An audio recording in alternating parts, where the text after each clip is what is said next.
Okay.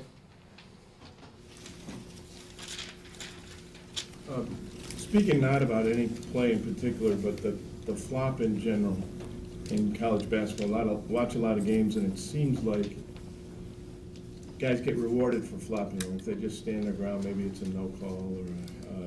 And wasn't that a point of emphasis for a while ago for refs to not get sucked into the flop? I think it. Yeah, I think it's been I don't know about a serious point of emphasis, but it's been something that has been talked about. And I don't know how many games we've had where there's been a lot of that going on. Certain players get a reputation of being floppers. I had one at Illinois that was like the all-time greatest flopper ever, Lucas Johnson. Of course, I just called it fake hustle, but he fell down every possession and then really acted tough when he got a call. But there's really, I don't want to say there's no place in it, because sometimes guys got to do what they got to do, but certainly the ARC should eliminate a lot of that. And I think for the most part, this is coming off a team that charged 6 times on Saturday. I think for the most part, officials have done a better job with that. With that one particular area. I'm not saying judgment's better. I'm saying, but with the flop, I think officials for the most part have done a better job with that. How about, Bill, bench play's been sporadic for you guys, I guess at best. Can a team, have you had a team that's had to go with guys at 35 minutes a game? No. 3 or 4 guys this deep? No, and no, I never had this, but that's the way we're going to have it, the thing that was disappointing the other night to me is we forced to play small because Jeff wasn't a factor, and if Jeff's not a factor, then you've basically guarded Thomas with Jeff and Jeff's man, and you've forced Thomas to play out on the floor defensively, which is not our strength. So, it's really the other day we only played 6 guys. I thought Justin Wesley did a great job in his minutes he came in. I thought he was energized. I thought he defended well, and he defended out on the floor. Not unbelievably well, but really better than what he's practiced, because he's never had a chance to really practice guarding a guard like that. So I thought that we actually did a decent job with our bench the other night. I thought Connor played pretty well, and of course he made 2 big shots. I thought Justin gave us some positive minutes without question and some energy. But the bottom line is our guys got to be ready to play 32 to 35 minutes. That's the fact of the matter. What happened with Jeff, do you think, that he was just such a non-factor? I don't know. I don't know. I don't know. We wanted to really throw it inside a lot early, and we didn't. That's not all on our bigs. That's on our guards, too. But, we were just a better team when we could play Thomas alone on the post. And we scored most every possession second half.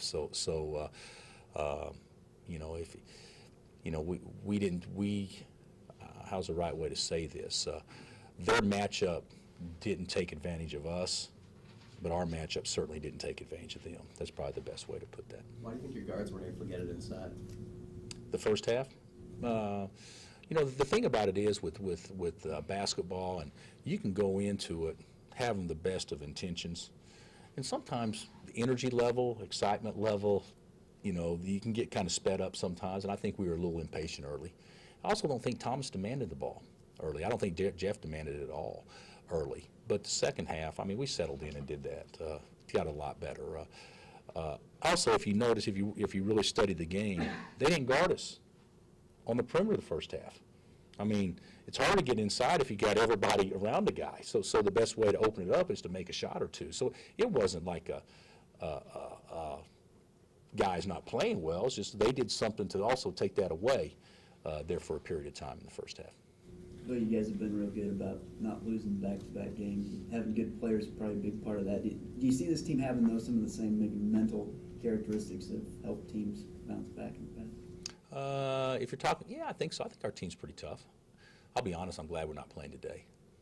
So that to me would be a real quick turnaround, after, driving all night, getting back at 3, the next day not being able to practice and play today. To me, that'd be a quick turnaround. But I'm glad we're playing Wednesday instead of Monday. And but but I think our guys will bounce back. If we don't play well or if we don't win, it's not going to be because of what happened Saturday. I mean, hey, one thing about kids, coaches are a little bit different. Coaches don't let it go. Kids have girlfriends. They get to go to class. They have other things that occupy their mind. They can get on the phone and tweet and look at this. They do that. We don't. So it doesn't sit with them near as long as what it does with coaches. What can your team learn about closing from Saturday? Well, we made 2 bad plays. Let's just call it like it is. We made 2 bad plays. Ty made a bad play, and he missed 2 and he charged. Other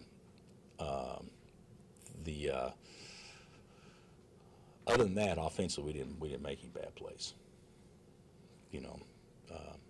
I don't think, considering getting fouled and missing free throws, bad plays. I don't think that has anything to do with the closing. I don't think sometimes guys just miss free throws. I think defensively we had to get stops and we didn't, and that was the thing that bothered me. Thomas got called for a walk up 8 with under 3. That I'll go back and watching the tape, and then you got a situation with the charge with Thomas. You'd want him to make that play every day in every situation of every game. So that's, I don't know if that has anything to do with closing that situation. But we did make a couple of bad plays without question, and they made a lot of really good plays. So give them credit. They made some really good plays. Denman was spectacular, and he scored 9 straight points, 3 straight 3-point plays. And if any of those plays goes the other way, the outcome's different. But it didn't. It didn't. And we got to do a better job of making sure that, we could almost had a shot clock violation every possession and won the game, if they'd have backed off. And that's what's frustrating as a coach, You talk about coaches, it's harder for coaches to let go of games like that. But I won't let this one go. Well, but I remember the Davidson game stayed with you a long time, too. Yeah. Is this different? Is there a different sense about this? Because We played good this game.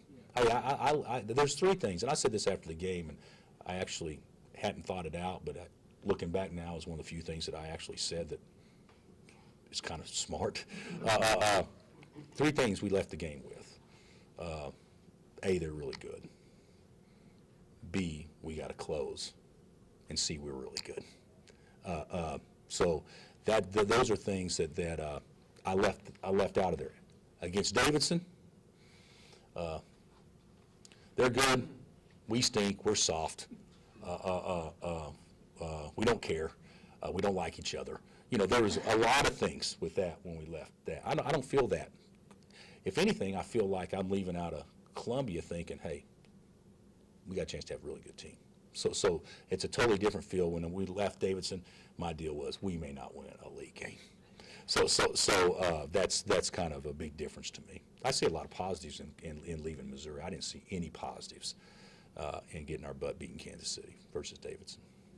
In past trips to Waco, it didn't seem like that was as much of a home court advantages as a lot of Big 12 places. Would you expect that to be different with you in town and the Big 12 race, or you? Yeah, I think I expect it to be a lot different. I think they'll have a good home court there, no question. I think in the past we've probably gotten 1,500, 2,500 fans down there. I don't know if that'll be possible now because their team's good and I'm sure they're drawing good. So I'm sure it's sold out. So I would anticipate it being another great home court crowd. In some recent games, Thomas has scored. Let me go back to this. That home court crowd in Missouri didn't keep us from having an 8-point lead with under 3 left. So I mean, it's still possible for visiting teams to go play well in tough environments, and so that's what we're going to have to do. We're going to have to play very well in a tough environment. But if anything, hopefully preparation prepares you or gives you a little bit of advantage moving forward playing in tough environments. Because, certainly our last 2 road games have been really good, really good environments. It seems like in some recent games, Thomas's first half score numbers have been down a little bit, and then he kind of comes out after halftime and really asserts himself. Is that more of you guys talking that over at halftime to get him the ball, or him kind of, I guess, demanding it? Or I think probably a combination of both. Yeah, I think it's probably a combination of both. Coach, you mentioned the two plays at the end for Tyshawn, but can you talk about the big picture with that game, with how he played, and Oh, particularly the hey. job defensively he did? Hey, let me tell you something. That kid played great. He played great. And if I had it to do all over again, I'd want him on the free throw line more than anybody else on our team. He likes that. He likes that moment more than anybody else. So I don't have anything negative to say remotely. He lost the ball once and he charged once. He did do that, and I know he wishes he could take that back. But missing free throws, I've never been one to dwell on that too much. I think he's playing really well. I thought the first half, I thought he played so well that we had a couple of bad possessions because he was feeling it too much. Like we call a play and he said, well, I see an opening. Well, if we call a play, run the play, and then see the opening after you run the play. So I thought maybe just 2 times. That'd be the only thing that I could say from his floor game going into the last 3 minutes that I'd say, I could improve on that. That'd be the only thing. So and that's not much. And the way he carried us, I don't know what he had, like 17 the first half? 17 the first half, and I know that I was so mad at him because, Flip, who's a terrific guard, gets past him and makes a layup out on a made basket. Other than that, defensively, pretty good. So I thought he did a nice job. Really had a nice game.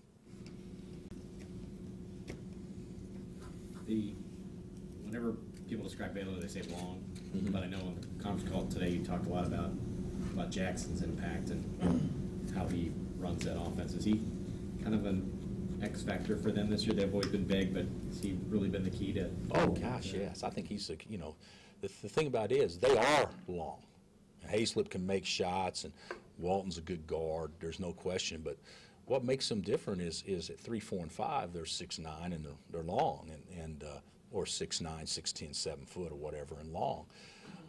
But you could pack it in there and guard a certain way if you don't have threats on the perimeter. And I think Pierre Jackson's definitely one of the premier players in our league. I think he's had a fabulous year, and he's getting assists, but he's also, they're putting the ball in his hands at game point, and he's delivering. So I think that's a compliment to him.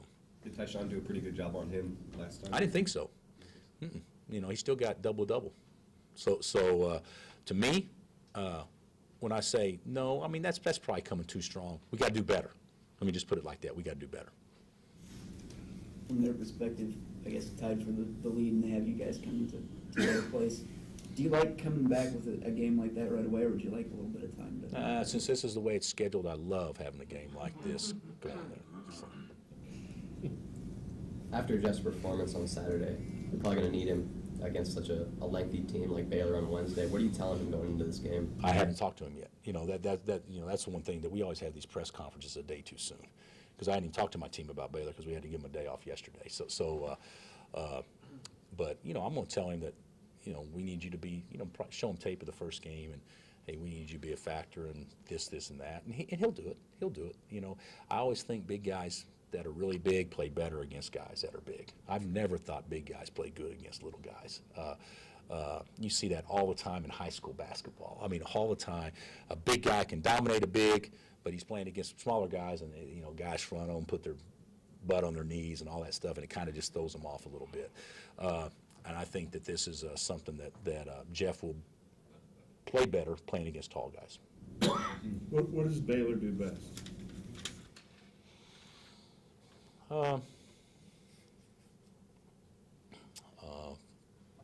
Probably play around the rim, and I think they're great in transition.